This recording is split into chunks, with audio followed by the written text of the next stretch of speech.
deja tus preconceptos, deja los senderos del pecado. Arrepiéntete. Arrepentirse quiere decir sentir dolor por la manera como has vivido y caer a los pies de Jesucristo y decirle: Señor, no quiero continuar viviendo de esa manera, me entrego a ti, me rindo a ti. Y entonces el Señor te toma en tus brazos y hace maravillas en tu vida.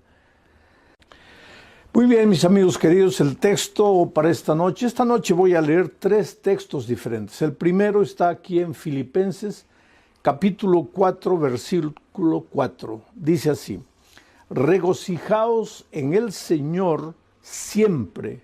Otra vez digo, regocijaos. Piensa en las palabras de Pablo. Él dice: hermanos, regocijaos en el Señor siempre. No dice cuando las cosas te vayan bien. No dice solo cuando tu mesa está harta. No dice solo cuando tienes un buen empleo y ganas un buen sueldo. No dice cuando toda tu familia está en buen estado de salud.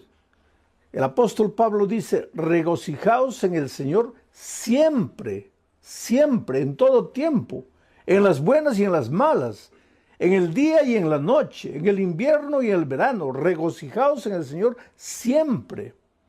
Ahora, tú puedes decir: bueno, eso es fácil decir, pero no es fácil vivir. Pero yo quisiera que tú sepas que cuando Pablo escribió la epístola a los filipenses, estaba preso, estaba en la prisión. ¿Y por qué? ¿Porque había hecho algo malo? Porque cuando una persona ha hecho algo malo y va a la cárcel, pues por lo menos le queda la resignación de que está ahí porque merece, está ahí porque hizo algo de malo.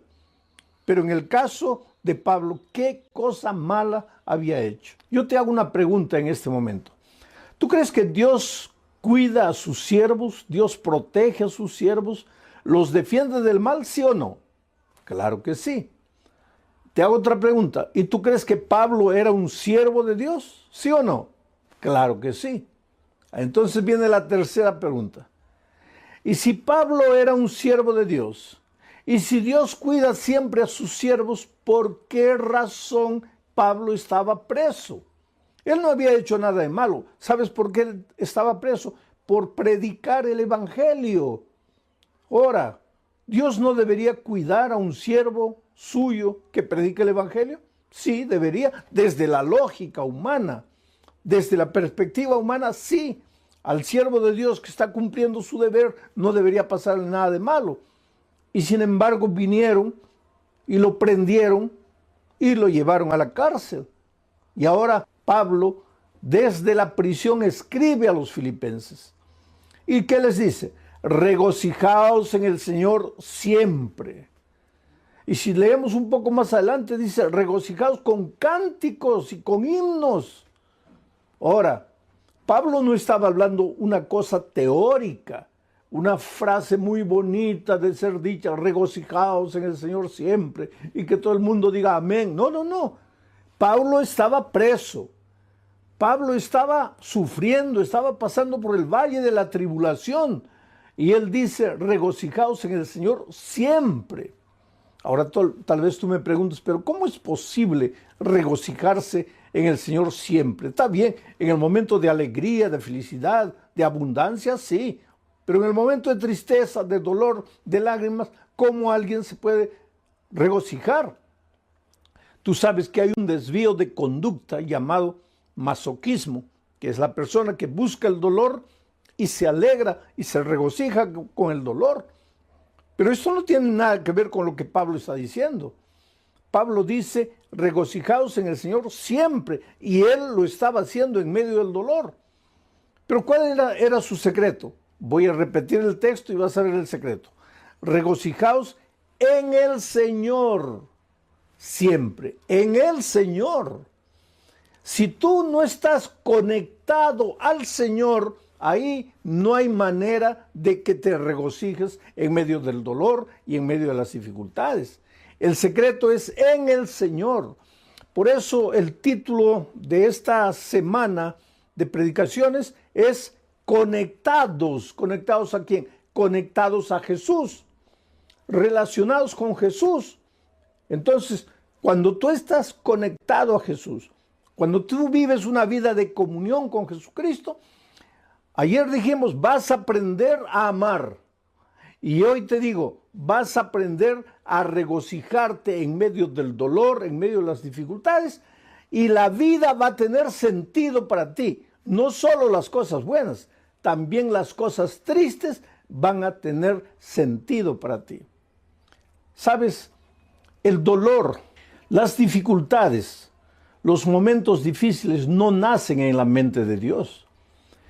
Por favor, nunca pienses que estás sufriendo porque Dios te está castigando, que estás sufriendo porque Dios te mandó el dolor para hacerte pensar porque tú te estabas portando mal. No, nunca pienses así. Dios mismo dice, mira los pensamientos que tengo acerca de ti. Pensamientos de amor y no de odio. Pensamientos de bien, no de mal. Mira los pensamientos que tengo acerca de ti, pensamientos de paz. O sea, de la mente del Señor, del corazón del Señor, solo salen las cosas que te hacen bien. Nunca lo que te hace sufrir. El sufrimiento y el dolor no nació en Dios, nació en el corazón del diablo. Y cuando el diablo te hace sufrir, él te hace sufrir para llevarte a entender mal el dolor y a maldecir a Dios en lugar de maldecir al diablo. Si tú lees todo el libro de Job, yo le digo al libro de Job que es el compendio de la teología del dolor, o sea, tú tienes que estudiar el libro de Job para entender el misterio del dolor. Tú vas a ver ahí que el diablo se presenta un día a Dios y le dice, Señor, ¿has visto ahí? Dios le dice, ¿has visto a mi hijo Job, un hombre perfecto, bueno, temeroso de mí? Y el diablo le dice, claro, pues tú le das todo, le das una bella familia, le das hacienda, le das ganado, le das dinero, así cualquiera te sirve. Ahora, quítale todo eso para que veas que él te va a maldecir. Mira lo que el diablo dice, quítale todo eso. Pero Dios no quita nada. Dios jamás te va a quitar lo que te hace bien. Si Dios te quita, te va a quitar el pecado, la miseria, el vicio, lo que te destruye, lo que arruina tu vida, lo que malogra tu familia. Dios te va a quitar eso, pero Dios nunca te va a quitar lo que te hace bien. Es el diablo que te quita, porque si tú continúas leyendo el relato de Job, vas a ver que el diablo es el que le trae maldición, le trae el dolor, le trae enfermedad, le trae todo a Job, pero con un propósito, hacer que Job se rebele contra Dios y que piense que quien lo está haciendo sufrir es Dios y se revolte contra Dios. La propia esposa de Job habla palabras que fueron colocadas por el diablo en sus labios y le dice a Job, ¿por qué no maldices a Dios y mueres? Ya estás sufriendo tanto, ¿por qué no maldices a Dios y mueres?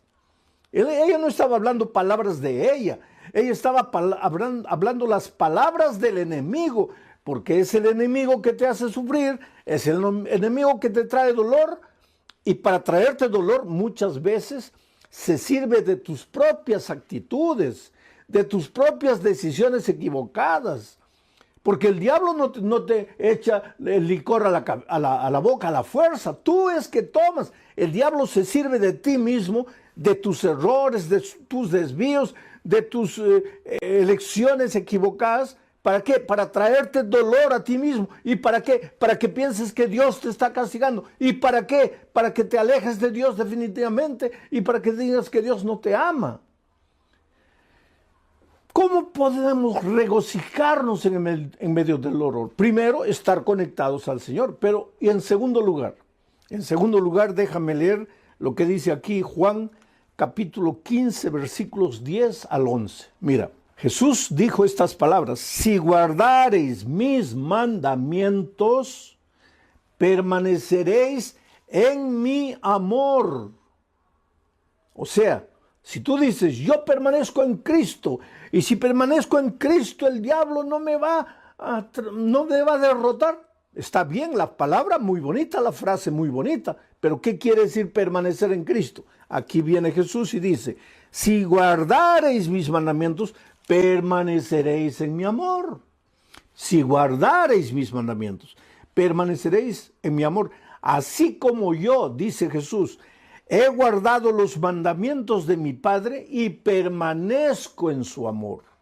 Y después el versículo 11 dice, estas cosas os he escrito para que mi gozo, mi alegría, mi regocijo esté en vosotros y vuestro gozo sea cumplido. Aquí está el secreto. ¿Quieres tener la capacidad de alegrarte en las buenas y en las malas? ¿Quieres saber regocijarte, aprender a regocijarte en medio del dolor, en medio de las lágrimas? Hasta cuando un hijo tuyo se enferma, hasta cuando un hijo tuyo muere, aunque pierdas el empleo, ¿quieres encontrar gozo en esos momentos? Yo no digo que vas a levantar las manos al cielo y decir, Señor, muchas gracias porque he perdido el empleo.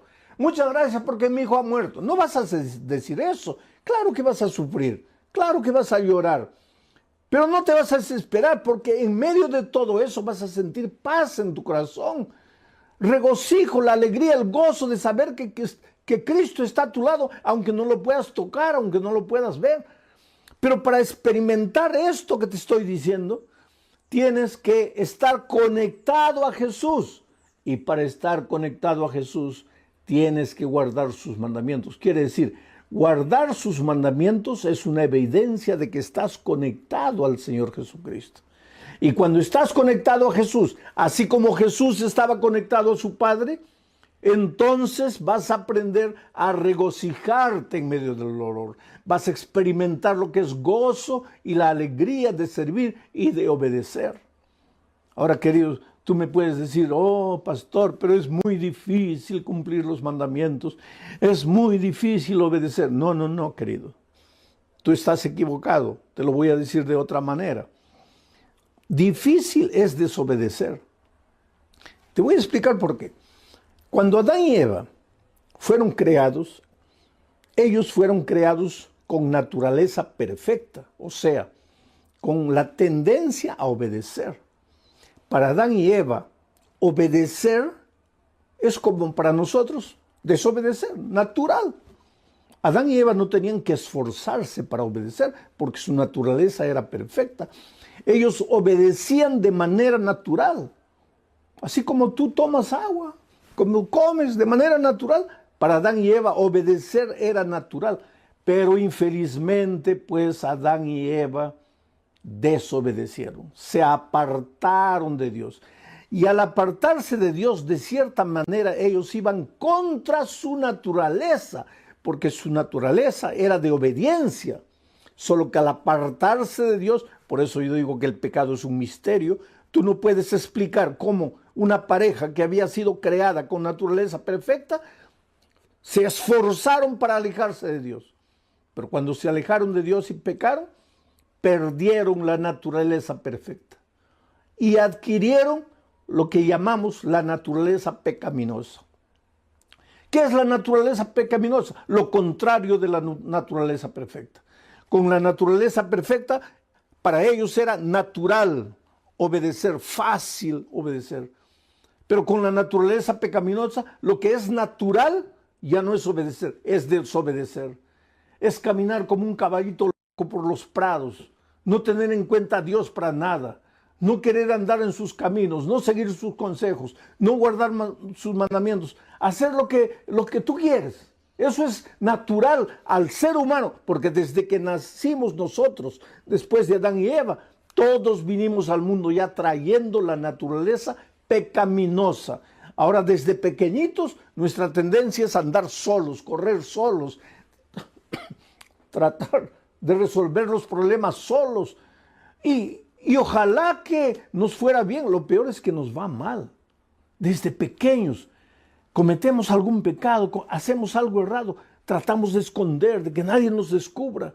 Y solos tratamos de solucionar el problema y nos hundimos cada vez más y más. Yo me acuerdo que cuando mi hijo mayor era un nené de 1 año, tal vez, Mi esposa había salido, me dejó al cuidado del muchachito. Yo estaba estudiando, pero vigilándolo. Y él andaba en la sala, agarraba una cosa, tenía varios juguetes ahí. Y yo estudiando, pero vigilándolo, estudiando, vigilándolo. Y de repente él se acercó a un vaso de cristal. Tú sabes que el cristal vale bastante, un vaso de cristal es precioso. Este era un vaso, un florero de cristal, porque nos habían regalado en el día de nuestro matrimonio. Y yo le dije, mira hijito, juega de este lado, pero no te acerques ahí. Juega por aquí, no, deja ahí. Cuidado con ese florero. Pero nosotros, pues los seres humanos somos así, ¿no? Parece que cuando nos dicen no, ahí es que queremos. Y eso es desde pequeñitos, porque ya venimos al mundo trayendo la naturaleza pecaminosa después que Adán pecó. Bueno, yo estaba leyendo y de repente siento la bulla. Él hizo caer el florero y el florero se hizo pedacitos. Y yo, para no asustarlo, hice como que no me di cuenta, concentrado, pero yo estaba mirando todo y observé lo que él hizo. Cuando el florero cayó, lo primero que él hizo fue mirarme. Y cuando se dio cuenta que yo, entre comillas, no me había dado cuenta, quiso juntar los pedacitos de vidrio. Y al querer juntar eso, para reconstruir el vaso que había quebrado, se cortó el dedito. Y la sangre comenzó a salir. Y ahí se desesperó. Y ahí comenzó a gritar. Y ahí vino corriendo a mis brazos. Y pues yo lo tomé en los brazos, lo llevé al baño, lo lavé, lo limpié, le coloqué un curativo. Era un muchachito no tenía ni un año. Yo no sé si él tenía conciencia para entender lo que yo le dije. Pero yo le dije, mira hijo, en la vida infelizmente vas a quebrar muchos floreros de cristal. Pero cuando por esas cosas de la vida quiebres algo, no trates de resolverlo solo. No trates de encontrar la solución tú solo. Porque hay un Padre que siempre estará con los brazos abiertos esperándote. Y en este momento yo te digo, querido, tal vez tú, por esas cosas de la vida, has quebrado el florero precioso de tu matrimonio. Has quebrado el florero precioso del respeto que tus hijos te tenían. Has quebrado el florero precioso de la confianza que tu jefe tenía en ti. En esta vida, ¿cuántas veces vivimos quebrando floreros? Las cosas buenas que Dios nos da, las arruinamos, las malogramos, las quebramos, las destruimos. Y después tratamos de escondernos y solucionar el problema con nuestras manos solos. Pero en esas horas recuérdate que tú solo estás perdido. Tú solo te vas a cortar el dedo y te vas a hacer sangrar. Tú no puedes, pero hay un Dios amoroso, un Padre amante que está siempre con los brazos abiertos. Tú puedes ir a Él y decirle, Señor, yo no puedo, lo he arruinado, he quebrado el florero, pero estoy aquí en tus manos. ¿Puedes hacer las cosas de nuevo? Y Dios es un Dios de segunda oportunidad, de tercera, de quinta, de milésima oportunidad. No tengas miedo de volver a Dios. Ah, pastor, pero yo ya me he ido tantas veces. Oh, pastor, pero yo ya he prometido tantas veces y no puedo cumplir. No importa, hijo. Ven a Jesús una vez y otra. Jesús solo no puede hacer nada por ti cuando tú no vienes. Porque Él no te puede forzar la voluntad. Él no puede hacer nada contra tu voluntad. Tú tienes que querer. Tú tienes que decir sí. Por eso Juan dice, permanecer en mí es estar conectado a mí. Y la evidencia de estar conectado a mí es guardar mis mandamientos. Y el que guarda mis mandamientos, entonces en medio del dolor, en medio de la aflicción, va a aprender a sentir gozo. Es una pena que muchas veces cristianos que están con la Biblia abierta llegan a la conclusión de que los mandamientos ya pasaron, de que los mandamientos ya no son necesarios, de que Cristo, al morir en la cruz, acabó con los mandamientos. Oh, querido, los mandamientos son eternos, porque Dios es eterno. Y los mandamientos son un reflejo del carácter de Dios. ¿Cómo puede alguien decir los mandamientos ya caducaron, ya acabaron? San Juan dice que el pecado es la transgresión de la ley. Ahora, si la ley ya no existe porque Cristo la clavó en la cruz, entonces el pecado tampoco existe, porque el pecado es la transgresión de la ley. Y si el pecado ya no existe, ¿de qué pecado la gracia nos va a salvar? Por eso a veces es una incoherencia decir, yo acepto la gracia pero rechazo la ley. Oh querido, la ley tiene un lugar que no, el papel de la ley, la función de la ley nunca fue salvar. Tú no quieras cumplir la ley para salvarte. Tú eres salvo únicamente por la gracia. Por eso Jesús dice, permaneced en mí. Permanece en mí. No dice permanece en la ley, dice permanece en mí. Pero ¿cuál es la evidencia de que permaneces en mí? Que guardas los mandamientos. No que los mandamientos te salvan, sino que Cristo te salva. Tienes que ir a Él, entregarte a Él, vivir por Él, ser bañado por su gracia. Pero enseguida tienes que vivir una vida de obediencia por el poder que viene de Dios para ti. Y si tú vives así, en medio del dolor, en medio de la aflicción, en medio de las dificultades, vas a aprender a ser feliz. Tengo otro texto más aquí en Hebreos, y esto es interesante. Hebreos capítulo 11, versículos 24 y 25. Dice así: por la fe, tú eres un hombre de fe. Yo el otro día encontré un amigo que me dice, yo soy de la fe, tú eres de las obras.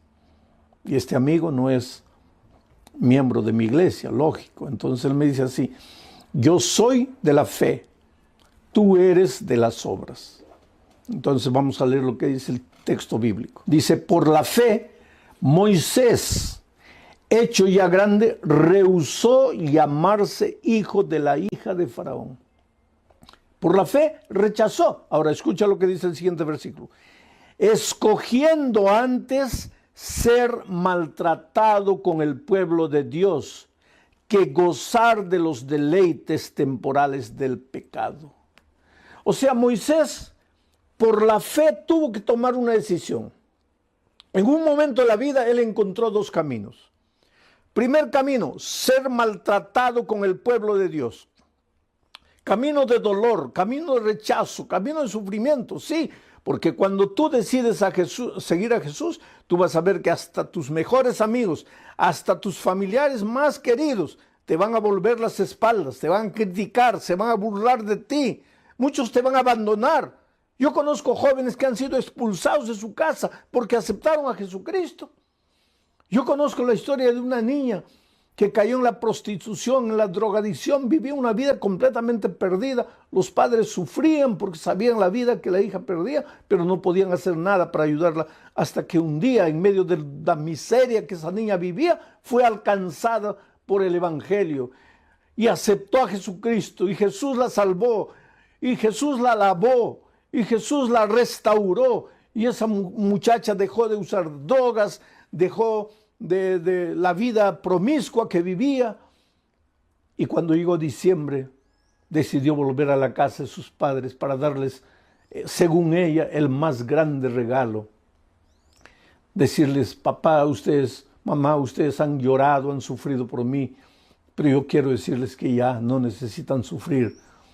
Y eso es lo que pasó. Ella viajó a la casa de los padres y les dijo, papá, mamá, me he encontrado con Jesús, Jesús cambió mi vida, ya no uso más drogas, he abandonado esa vida. He venido aquí y quiero continuar estudiando. Y la madre la miró y le dijo, ¿qué cosa? ¿Has aceptado a Jesús? Sí. Esa expresión es de los protestantes. No me vas a decir que tú te has vuelto protestante. No me vas a decir que tú has negado la religión de tus padres, de tus abuelos, de tus bisabuelos. Y la niña llorando le dijo, mamá, yo no te estoy hablando de religión, yo te estoy hablando de la vida que yo vivía. Tú sabías la vida que yo vivía. Jesús me encontró, me perdonó, me restauró, me salvó. Yo te estoy hablando de mi vida. ¿Y sabes lo que la madre le dijo? Hija, yo te preferiría drogadicta, viviendo la vida perdida que vivías, que traicionando a tu iglesia y a la religión de tus padres. Y esa niña me escribió una carta. Y en esa carta ella lloraba y decía: oh pastor, yo pensé que mis padres se iban a alegrar, mas ellos se pusieron tristes porque acepté a Jesucristo. Pues Moisés en un momento de su vida tuvo que escoger entre esos dos caminos: el camino del sufrimiento, del rechazo, del dolor por aceptar a Jesús, o el camino de la alegría de este mundo, el placer de este mundo, el placer del pecado. Y por la fe, Moisés escogió seguir a Jesús, aunque eso implicase dolor circunstancial, pero él había aprendido también a regocijarse en medio del dolor por causa de Cristo. Prefería eso que el gozo que el mundo da, el gozo que el pecado te da. Porque ¿qué pasa? ¿Qué cosa es el gozo de este mundo? Una noche de fiesta, de borrachera, con una mujer, con otra mujer, y al día siguiente te duele la cabeza, la conciencia te pasa, te sientes culpable. ¿Qué gozo es ese? El Señor Jesucristo te llama de ese terreno y te lleva al terreno que te conduce a la vida eterna, al camino que te conduce a la vida eterna. Por eso la Biblia dice: hoy es el día de buena nueva, hoy es el día de salvación. Oh querido, Dios te ama. Dios tiene un plan maravilloso para tu vida, y ese plan no es que tú estés malgastando tu juventud, malgastando los mejores años de tu vida en la miseria, en el pecado, en el dolor. No, yo sé que el pecado te proporciona un gozo pasajero, temporal, pero el Señor Jesucristo te ofrece la vida eterna. Y otra cosa, no es solo la vida eterna en el cielo, porque el otro día alguien me dice: pastor, yo prefiero gozar, disfrutar en este mundo, porque eso es la vida eterna, yo no sé si llegará o no llegará. Pero es que Jesús no solo te ofrece el gozo y alegría en la vida eterna, sino que cuando tú aceptas a Jesucristo en esta tierra, tu vida cambia, tu hogar se vuelve más feliz. Lo que tus manos consiguen trabajando, el poco dinero que recibes, se multiplica porque ahora es un dinero bendito. Tu salud mejora porque al dejar de fumar, al dejar de beber, al dejar de las drogas, al dejar de trasnochar noches enteras, tu salud mejora. O sea, el cielo, de cierta manera, para los hijos de Dios ya empieza en esta tierra. No tienes que esperar solamente la vida eterna. Y claro que cuando Cristo venga, pues tendrás la vida eterna para disfrutar las maravillas con el Señor Jesucristo. Algunos piensan: ¿y qué haremos en el cielo? Si ya no habrá trabajo, no habrá nada. ¿Quién te ha dicho que no habrá trabajo? El trabajo, querido, existió antes del pecado. Antes que Adán y Eva pecasen, Dios ya les dio el trabajo. Pero el trabajo no tenía el elemento cansador, el elemento de maldición que adquirió después del pecado. Por lo tanto, en el cielo continuaremos trabajando, continuaremos disfrutando de las maravillas de Dios, estudiando el bendito tema de la salvación, analizando el caso de amor de Dios, visitaremos otros planetas. Quiere decir, el gozo que Dios tiene preparado para ti no está escrito